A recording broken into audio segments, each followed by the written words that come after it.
Assalamualaikum warahmatullahi wabarakatuh. Bismillahirrahmanirrahim. Alhamdulillahi rabbil alamin. Allahumma salli wa sallim wa barik ala sayyidina Muhammadin wa ala alihi wa ashabihi ajma'in. Subhanaka la ilma lana illa ma 'allamtana innaka antal alimul hakim. Rabbi shrah li sadri wa yassir li amri wahlul 'uqdatam min lisani yafqahu qawli. Allahumma rzuqna fahman nabiyyin wa hifdzal mursalin wa ilhamal malaikatil muqarrabin bi rahmatika ya arhamar rahimin wa la haula wa la quwwata illa billahil aliyil azim. Alhamdulillah, segala puji dan syukur kehadiran Allah Subhanahu wa taala yang telah memberikan nikmat kesehatan dan kesempatan kepada kita semua sehingga kita dapat kembali hadir di majelis ini untuk melanjutkan kajian kita sebagaimana biasa. Salawat dan salam tidak lupa pula kita hadiahkan kepada junjungan kita baginda Nabi Muhammad sallallahu alaihi wasallam. Allahumma salli ala sayyidina Muhammad wa ala ali sayyidina Muhammad. Mudah-mudahan dengan banyaknya kita bersolawat kepada beliau, kita ini merupakan salah satu di antara umatnya yang mendapatkan syafaat di hari akhir kelak. Amin ya rabbal alamin. Yang saya muliakan dan saya hormati tuan-tuan guru, ustadz, ustazah, jamaah, bapak ibu, hadirin wal hadirat rahimakumullah. Malam hari ini kita bertemu kembali melanjutkan kajian kita seperti biasa, membahas kajian tauhid dengan membaca kitab Sirajul Huda, yang mana pembahasan kita masih seputar masalah sifat wajib yaitu qudrah. Di halaman ke-13 baris ke-13, maka ta'aluk tanjizi hadis, yaitu seingat saya sampai situ kemarin. Udah ketemu di pinggir dia sebelah kanan, halaman 13, baris ke-13 dari atas. Udah, maka ta'aluk tanjizi hadis di pinggir sebelah kanan dia. Ada? Baris ke-13 dari atas, halaman 13 baris 13 dari atas. Nah, itu dia. Ada ya? Dah. Qala al-muallif rahimahullah wa nafa'na bihi wa bi'ulumihi fid dharaini amin ya mujibas sa'ilin. Maka ta'aluk tanjizi hadis bagi kudrah itu yaitu mengadakan dan mentiadakan oleh Allah Ta'ala dengan fi'il. Fi'il ini bukan isim fi'il huruf dalam nahu, ya. Fi'il ini maksudnya Allah dengan sifat kudrah dengan ta'aluk tanjizi hadisnya menjadikan sesuatu yang tiada menjadi ada dan meniadakan sesuatu yang ada menjadi tiada dengan fi'il. Fi'il di situ maksudnya buat selalu atau tanpa penghabisan, terus menerus dia, ya, dawam terus menerus, tidak ada putus-putusnya. Maka itu salah cetak itu, kudrah itu ya. Kalau itu maka kuat kan gitu kan? Itu salah cetak itu. Maka kudrah. Itulah penting mau ngaji dengan guru ini begitu. Kalau kitab salah cetak, guru bisa memperbaiki. Nah, tapi kalau baca-baca sendiri tak pakai guru, mana tahu-tahu kita salah. Ya, bahkan yang betul kita katakan agaknya salah cetak ini, padahal betul kan gitu kan, nah, karena tak ada gurunya. Nah, kuat itu ya. Yang benar adalah kudrah. Yang di Latin coba lihat ya, Ustaz. Ya, kudrah juga kan? Maka kudrah itu tiada ta'aluk ia dengan tiap-tiap mungkin akan sebagai ta'aluk dengan fi'il. Nah, tadi pertama dikatakan dia ta'aluk dengan fi'il. Yang kedua nih malah dikatakan dia tidak ta'aluk dengan fi'il. Mana yang betul? Kan yang betulnya cuma mana nih? Nah, gitu. Gini penjelasannya. Pertama, kita ulang dikitlah kaji kita ya supaya masuk dia, paham dan pas. Sifat wajib yang ketujuh bagi Allah Subhanahu wa taala adalah sifat qudrah. Qudrah itu adalah kuasa. Kemudian sifat qudrah bagi Allah Subhanahu wa taala adalah suatu sifat yang wujudiyah, atau kita istilahkan dia maujud. Ya, arti maujud itu apa? Sesuatu yang ada dan dapat dilihat. Kemarin saya pernah menjelaskan tentang beberapa istilah dalam ilmu tauhid. Ada maujud, ada ma'dum, ada hal, ada amrun i'tibari. Masih ingat enggak?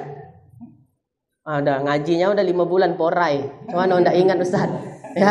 Nah, apalagi mengaji tauhid ini jarang dibuka. Habis mengaji tutup balik udah ya. Kalau bisa lagi ngaji pun tutup lah udah poning kepala udah gitu kan. Nah, apalagi 5 bulan udah porai kita ya. Doakan sehat-sehat, semoga kita bisa terus ngaji terus. Sudah begitu pun ya, karena pesantren udah aktif ya, jadi agak sulit ya untuk keluar-keluar begitu. Karena kita ada tanggung jawab juga ke santri-santri kita. Tapi insya Allah mudah-mudahan setelah bulan ini dan bulan-bulan berikutnya terus kita mengaji. Ya, entah duluan kita khatam, entah kitab ini dulu, tak tahulah. Yang penting mengaji dulu. Kalau tak bosan ya mengaji. Nah, kalau bosan tak usah mengaji. Baik. Jadi sifat wajib yang ketujuh adalah qudrah. Qudrah artinya kuasa. Qudrah bagi Allah Subhanahu wa taala adalah suatu sifat yang wujudiyah atau suatu sifat yang maujudatun. Kalau di kitab Arab ya maujudatun, maujud. Jadi kemarin ada istilah maujud. Maujud itu sesuatu yang ada dan dapat dilihat. Zat Allah itu maujud.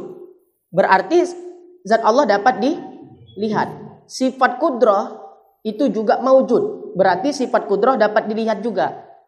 Andai kata di akhirat nanti Allah Ta'ala buka hijab kita, maka kita dapat melihat zat Allah dan dapat melihat sifat qudrah. Bagaimana hakikat sifat qudrah itu Ustaz? Tak tahulah, makanya banyak beramal ya supaya masuk surga dan dapat melihat zat Allah Subhanahu wa taala. Dikatakan bahwa nikmat yang paling besar itu adalah dapat melihat zat Allah Subhanahu wa taala. Lebih besar nikmatnya daripada nikmat surga itu sendiri. Tapi jangan berpikir bahwasanya nikmat surga itu kecil. Ya, jangan seperti itu. Nikmat yang paling besar adalah dapat melihat zat Allah Ta'ala di akhirat nanti. Bagaimana melihatnya? Bila kaifin wala kamin. Ya, tanpa cara dia. Bagaimana ya cara melihatnya nanti? Allah Ta'ala dia yang mengetahuinya nanti. Intinya banyak beramal kita dan nanti kelak kita akan melihat zat Allah Subhanahu wa taala. Dan itu termasuk daripada bagian sifat jaiznya Allah Subhanahu wa taala. Masih jauh lagi, ya. Nah, nikmat terbesar adalah melihat zat Allah di akhirat. Ya, lebih besar nikmatnya daripada nikmat surga itu sendiri. Tapi jangan pula kita berpikir nikmat surga itu kecil. Ya, mungkin bagi kita nih masuk pinggir-pinggir surga pun udah jadi. Ya kan? Cuma kalau berdoa jangan tanggung-tanggung. Minta sama Allah Subhanahu wa taala, berdoa jangan tanggung-tanggung. Ya Allah ya Rabb, masukkanlah Odan ke surga. Pinggir-pinggirnya pun jadi ya Allah. Jangan begitu. Ya, kalau bisa doa itu jangan tanggung-tanggung, minta surga yang di dalamnya ada baginda Nabi Muhammad sallallahu alaihi wasallam. Ya Allah, masukkan hamba ke dalam surga. Surga yang di dalamnya ada baginda Nabi Muhammad sallallahu alaihi wasallam. Tapi harus sesuai juga lah doa dengan amal. Ya, doanya begitu, amalnya sedikit, itu ya mimpilah tuh orang seperti itu, banyak menghayal. Nah, baik. Jadi zat Allah maujud, sifat qudrah juga maujud. Berarti sama-sama dapat dilihat. Andai di akhirat nanti Allah Ta'ala membuka hijab kita, maka zat Allah Ta'ala dapat kita lihat, demikian sifat qudrah pun dapat dilihat. Karena sama-sama maujud. Kemudian ada ma'dum, ya, sesuatu yang tidak ada namanya ma'dum. Ya, beda Adam, beda nafi. Kemarin sudah kita jelaskan itu ya. Ya, beda Adam, beda nafi. Itu sudah kita jelaskan. Kemudian ada hal. Hal itu di antara maujud dan ma'dum, tengah-tengah dia, ya, antara maujud, antara ma'dum, itu hal. Kemudian ada amrun i'tibari, sesuatu yang hanya bisa dibicarakan, tidak dapat diwujudkan ke alam nyata. Jadi yang kita ceritakan tentang tentang sifat-sifat Allah Ta'ala, ya, mayoritas itu adalah amrun i'tibari, hanya bisa diceritakan, ya, hanya bisa disebutkan tanpa bisa mewujudkannya ke alam nyata. Nah, itu jangan lupa. Ya, karena dalam mengaji tauhid 4 hal ini, pemahaman tentang 4 hal ini, maujud, ma'dum, hal, amrun, i'tibari, itu sangat penting sekali. Ya, sangat penting sekali. Nah, jadi yang pertama kita paham sifat kudrah artinya kuasa. Kemudian dia maujudatun, dia merupakan sifat wujudiyah. Nah, apa maksud wujudiyah? Sudah dijelaskan. Kemudian sifat kudrah ini selain dia maujud, dia juga ya qadimatun, yaitu qadim. Jadi sifat kudrah ini maujud. Kemudian sifat kudrah itu qadim. Ingat pembahasan yang lalu, ya, ada istilah qadim, ada istilah azali. Ya, ada istilah qadim, ada istilah azali. Apakah sama qadim dengan azali itu? Ini pembahasan lalu-lalu juga nih. Ya, dalam masalah ini terjadi perbedaan pendapat ulama. Sebahagian ulama berpendapat bahwasanya qadim dengan azali itu sama, tak ada beda. Ya, sebagian ulama berpendapat qadim dengan azali itu sama, tidak ada perbedaan sama sekali. Yang mana artinya mala awwalalahu. Ya, definisi qadim ataupun azali menurut pendapat yang pertama adalah sama, tak ada beda. Ketika dikatakan qadim, maka maksudnya azali. Ketika dikatakan azali, maka maksudnya adalah qadim, yang mana definisinya mala awwalalahu, sesuatu yang tidak ada permulaan baginya. Sesuatu yang ada, tidak ada permulaan baginya, tidak didahului oleh tiada. Beda dengan kita. Ya, kita ini ada nggak sekarang nih? Ada. Tapi adanya kita ada permulaannya, ada awalnya. Apa awal dari adanya kita? Yaitu ketiadaan. Artinya, sekarang kita ini ada. Tapi adanya kita didahului oleh tiada.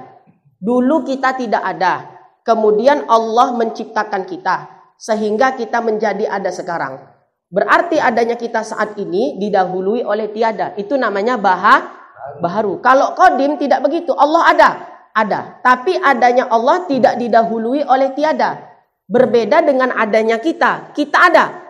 Adanya kita didahului oleh tiada. Dahulu kita tidak ada. Kemudian Allah menciptakan kita. Sehingga kita menjadi ada. Berarti adanya kita saat ini didahului oleh tiada. Itu namanya baharu. Kalau Allah Ta'ala tidak begitu.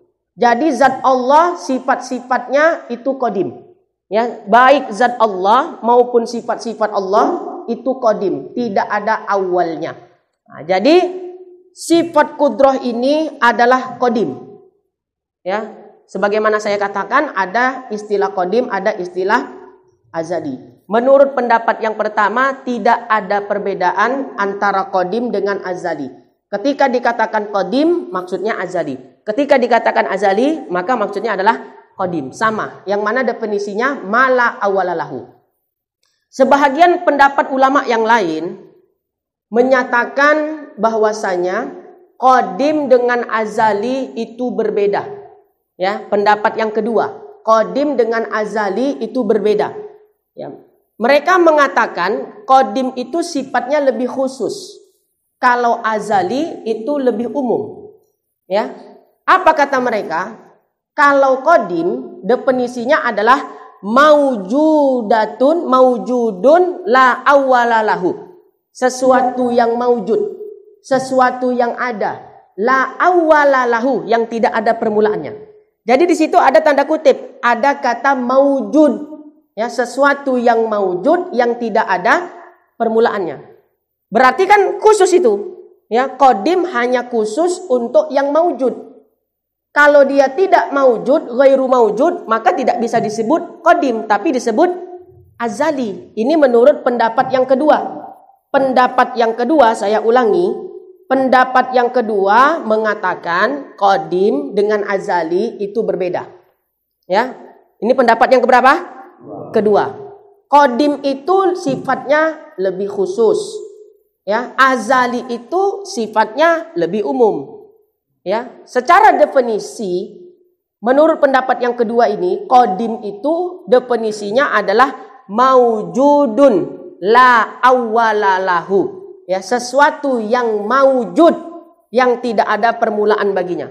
Nah, di situ khusus, ya, hanya khusus untuk yang maujud saja. Kalau yang ghairu maujud, ya, kalau apa tadi azali itu sifatnya lebih umum. Ya, mala awalalahu itu aja definisinya.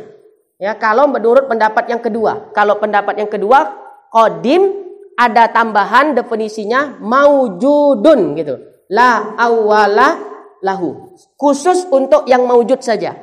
Ya, seperti Allah, zat Allah, sifat kudrah itu maujud tidak? Maujud. Jadi berdasarkan pendapat yang kedua, ya, zat Allah dan sifat kudrah disebut dengan qidam. Kenapa? Karena dia maujud. Ya. Kalau sifat yang tidak maujud apa? Contohnya, sifat-sifat Allah yang dia tidak maujud. Qidam bakoh. Nah, itu tidak disebut dengan ya qadim, tapi disebut azali. Ya, kalau menurut pendapat yang kedua. Kenapa? Karena dia tidak maujud, ghairu maujud. Udah, gampang aja sebetulnya kan. Ini kalau ikut pendapat kedua, tapi kalau mau gampang, lebih gampangnya udah maujud qadim sama, tak ada beda pendapat pertama udah. Cuma biar mantap sedikit dijelaskan perbedaannya kan gitu kan, biar nampak lebih keren dikit gitu ya. Jadi kalau kita mau ikut pendapat yang kedua, qadim itu untuk sesuatu yang maujud. Maka sifat-sifat Allah yang maujud sifat apa? Sifat-sifat ma'ani. Qudrah, irada, ilmu, hayat, sama, basar, kalam, itu adalah sifat ma'ani. Ya, kalau kaunuhu qadiran, kaunuhunya itu apa kemarin? Ingat? Betul, hal. Ya, ingat berarti masih kajian yang lalu itu. Tahun-tahun yang enggak enak itu, masa-masa penjajahan dulu. Ya, itu sudah kita sampaikan itu. Sifat maknawiyah, kaunuhunya itu adalah hal. Benar. Nah, jadi kalau ikut pendapat yang kedua, sifat-sifat ma'ani itu kan maujud. Maka disebut dia dengan qadim. Tapi untuk sifat-sifat yang dia ghairul maujud, seperti sifat salbiyah, qidam, baqa, mukhalafatul lil hawadis, ya, qiyamu ta'ala bin nafsi, wahdaniyah, kan itu kan? Itu adalah sifat-sifat apa tadi? Salbiyah. Dia tidak maujud. Maka disebutlah sifat-sifat itu namanya azali, gitu ya.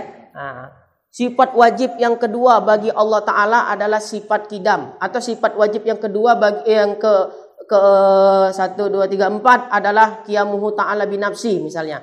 Maka sifat qiyamuhu ta'ala binafsi adalah azaliyatun gitu. Kalau di kitab itu, kitab Arab. Kenapa pakai azali, tidak pakai qadimatun? Berarti dia ikut pendapat yang kedua. Karena dia tidak maujud, maka disebut istilahnya azali. Kalau dia maujud, baru disebut istilahnya qadim. Itu kalau pendapat yang kedua. Lebih mudah pendapat pertama. Qadim, azali sama. Ya. Jadi sampai ada yang mengatakan gini. Azali itu adalah almarhum guru kita, ya, Al-Fadil Al-Ustaz Haji Muhammad Hafiz Yazid. Waktu itu kami ngaji kitab Fathul Majid Syarah Dulul Farid. Saya masih ingat. Ada jamaah yang bertanya ya tentang azali itu. Beliau menjelaskan begini. Azali adalah masa, ya, adalah suatu masa di mana belum ada segala sesuatu pun melainkan Allah Ta'ala. Ya, itu disebut juga namanya masa azali. Masa di mana belum ada segala sesuatu selain Allah. Jadi yang ada dulu hanya Allah Ta'ala aja. Belum ada segala sesuatu. Hanya Allah yang ada pada waktu itu. Malaikat belum ada, langit bumi belum ada. Hanya Allah Ta'ala saja yang ada. Itu disebut namanya masa azali. Itu penjelasan dari almarhum tuan guru kita seperti itu. Nah, baik. Jadi sifat kudrah itu selain dia maujud, dia qadim. Ya, qadim atau azali. Kemudian qaimatun bizatihi ta'ala. Sifat kudrah ini berdiri ya pada zat Allah Subhanahu wa taala. Ya, sifat kudrah ini berdiri atau berada pada zat Allah Subhanahu wa taala. Tapi bagaimana hakikat berdirinya sifat kudrah bagi zat itu tidak ada yang mengetahui. Jadi sifat kudrah tidak di atas zat, tidak di bawah zat, tidak di kanan zat, tidak di kiri zat, tidak di depan zat, tidak di belakang zat, tidak menyatu dengan zat. Ya, jadi bagaimana hakikat sifat kudrah bagi zat? Wallahu a'lam. Ya, kenapa? Karena setinggi apapun ilmu tauhid seseorang, dia tak akan mengetahui hakikat zat Allah dan sifat-sifat Allah Subhanahu wa ta'ala. Wajib kita imani aja. Allah punya sifat kudrah, udah. Ya, sifat kudrah itu ada bagi zat Allah. Bagaimana adanya sifat kudrah bagi zat? Wallahu a'lam. Kalau kita Ya, sifat basor. Basor itu apa artinya? Penglihatan. Diketahui bagaimana hakikat basor kita pada zat kita diketahui. Di sini, ini warnanya hitam begini, kan bisa diceritakan. Tapi kalau sifat-sifat Allah Ta'ala tak bisa diketahui bagaimana hakikatnya bagi zat. Yang penting kita imani Allah itu bersifat kudrah. Kemudian, ya, sifat kudrah itu memiliki tugas. Tugasnya itu adalah menjadikan sesuatu yang tiada menjadi ada, dan mentiadakan sesuatu yang ada menjadi tiada. Itu adalah fungsi atau tugasnya sifat kudrah yang kita istilahkan dengan ta'alluq tanjizi hadis. Secara ijmali, secara global, sifat kudrah itu ta'alluqnya ada dua. Nanti secara tafsili banyak dia. Ya, tapi nanti dulu, entah bila-bila masalah itu kita bahas. Ya, ini dulu kita bahas dulu. Ya, insyaallah. Secara ijmali ta'alluq sifat kudrah. Ya, ta'alluq, ya. Apa itu ta'alluq? Sudah pernah saya jelaskan juga. Ya, pemahamannya begini. Ruangan ini terang tidak nih sekarang? Terang. Andai dimatikan lampu nih menjadi gelap. Kita hidupkanlah lampu maka menjadi terang. Nah, terangnya ruangan ini ya berta'alluq dia dengan sinar lampu. Andai sinar lampu dimatikan maka menjadi gelap. Berarti terangnya ruangan berta'alluq dia dengan apa? Sinarnya lampu, bukan lampunya ya, tapi sinarnya lampu. Nah, itu yang namanya berta'alluq. Ya, kalau memahamkan ta'alluq dari sisi definisi, ya, amrun zaidan ya. Apa maksudnya? Poning kepala. Nah, itu aja langsung contohnya itulah dia. Ya, nah, itu namanya saling berta'alluq dia. Terangnya ruangan ini berta'alluq dia dengan sinarnya lampu. Andai lampu dipadamkan maka ruangan pun menjadi ya padam ataupun gelap. Ketika lampu dihidupkan maka ruangan pun menjadi terang. Berarti terang dan gelapnya ya berta'alluq ia kepada ya lampu tadi, cahayanya lampu ya. Lampu itu zatnya, ini cahayanya gitu. Nah, itulah yang disebut dengan ta'alluq. Jadi sifat kudrah punya dua ta'alluq, ta'alluq tanjizi hadis dengan ta'alluq suluhil qadim. Ya, hakikat ta'alluq sifat kudrah adalah ta'alluq tanjizi hadis. Jadi sifat kudrahnya itu qadim, tapi muta'allaqnya itu baharu. Ya, pahami betul-betul. Sifat kudrahnya itu qadim. Ya, kan udah dijelaskan tadi, la awwala lahu. Bagaimana zat Allah, segala sesuatu yang berhubungan dengan Allah Ta'ala, sama ada zat, sama ada sifat, sama ada asma, itu adalah qadim semuanya. Jadi sifat kudrah itu qadim. Tapi muta'allaq dari sifat kudrah itu baharu. Muta'allaq itu apa ya kalau bahasa kita? Asarnya. Ya, bekas, ya, pengaruhnya. Adanya kita dulu kan tidak ada. Ya, sekarang kita ada. Adanya kita sekarang ini merupakan asar dari sifat kudrah tidak? Asar dari sifat kudrah dengan ta'alluq tanjizi hadis. Ya, ta'alluq tanjizi hadis tadi definisinya adalah menjadikan sesuatu yang tiada menjadi ada dan meniadakan sesuatu yang ada menjadi tiada. Cepat kali tidak aku jelaskan ini. Hah? Ya, pelan-pelan ya. Insyaallah diulang-ulang insyaallah. Yang ngaji tahun ini pelan-pelan. Nah, nanti videonya. Ini sengaja cepat-cepat biar laris YouTube-nya. Nah, jadi kalau tak jelas tadi, kencang kali Ustaz itu menjelaskan. Nah, mari dulu HP itu, tengok YouTube dulu gitu ya. Makin banyak subscribe ya. Jangan lupa bagi 2 nanti Ustaz. Nah, baik. Apa pula cerita tadi? Tanjizi hadis. Ya, ta'alluq tanjizi hadis. Jadi, kita kan asalnya tak ada.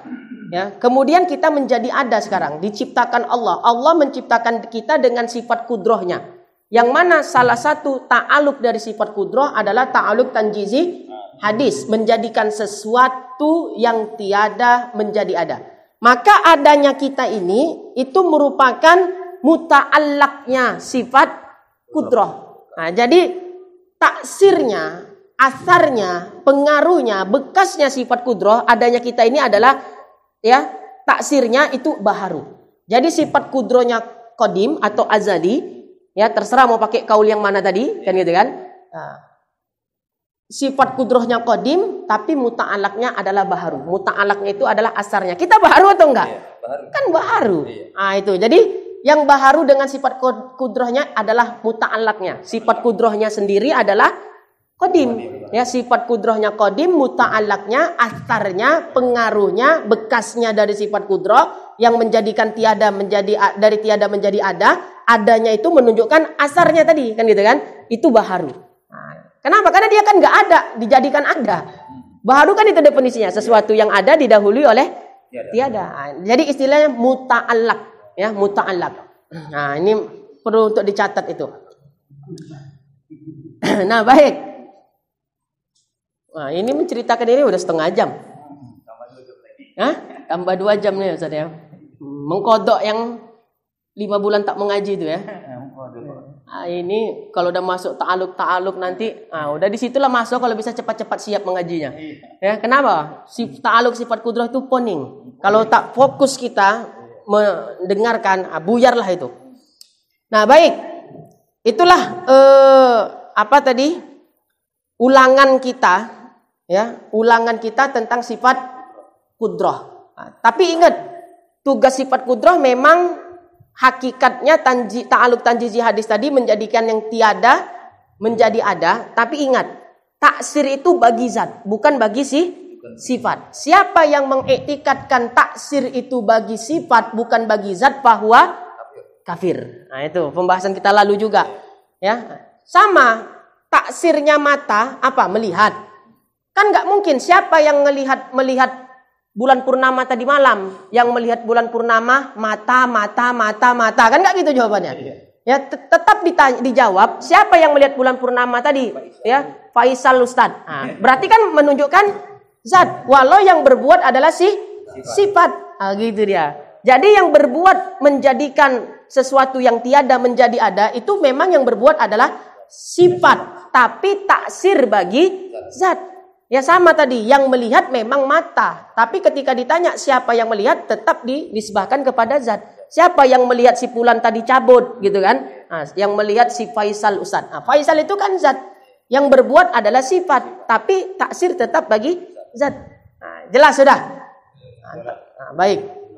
Ulang lagi nanti. Inilah sedapnya mengaji tauhid nih. Nah, Bapak Ibu hadirin wal hadirat rahimakumullah. Di dalam kitab kita tadi itu disebutkan pertama-tama, ya, kita ulang bacaannya tadi. Maka ta'aluk tanjizi hadis bagi kudrah itu yaitu mengadakan dan mentiadakan oleh Allah Ta'ala dengan fi'il. Ya, dengan apa? Dengan fi'il. Fi'il itu buat selalu atau tanpa penghabisan. Ya, jadi kudrahnya Allah itu tak berhenti-berhenti gitu maksudnya. Senantiasa sepanjang waktu, sepanjang zaman dia terus bekerja. Ya, itu maksud fi'il tadi, bukan fi'il isim huruf. Ya, bukan fi'il itu maksudnya perbuatan, bukan. Tapi maksud fi'il di situ begitulah maknanya. Ya, kudrah Allah Ta'ala itu terus menerus. Nah, dalam menjadikan dan mentiadakan sesuatu tanpa berhenti-henti. Nah, itu dia, itu maksud fi'il. Nah, di situ dikatakan kudrah, ya, ta'aluk sifat tanjizi hadis bagi sifat kudrah itu dengan fi'il. Kemudian disambung, maka kudrah itu tiada. Nah, tadi katanya ta'aluk dengan fi'il. Ini kok malah dikatakan tiada. Ta'aluk ia dengan tiap-tiap mungkin akan sebagai ta'aluk dengan fi'il. Kayaknya kontradiksi kan gitu kan? Saling bertentangan. Tadi katanya ta'aluknya dengan fi'il. Yang kedua ini tidak dengan fi'il. Yang manonya agaknya salah cetak ini katanya. Bukan salah cetak. Begini, biar saya jelaskan. Secara ijmali, ta'aluk sifat kudrah tadi berapa? Secara ijmali 2. Tanjizi hadis dan suluhil qadim. Yang hakikatnya mana? Tanjizi hadis, ya. Nah, jadi ada 2. Kalau dia ta'aluk tanjizi hadis, ya, itu dia ta'aluk tanjizi hadis itu dengan fi'il. Ya, buat selalu tanpa penghabisan, tak ada henti-hentinya. Adapun yang dimaksud yang kedua, tidak dia ta'aluk bagi perkara mungkin dengan ta'aluk fi'il. Yang kedua kan gitu kan, dia tidak berhubungan dengan fi'il bagi perkara yang mungkin, itu berlaku bagi ta'aluk suluhil qadim. Nah, udah gitu cara penjelasannya.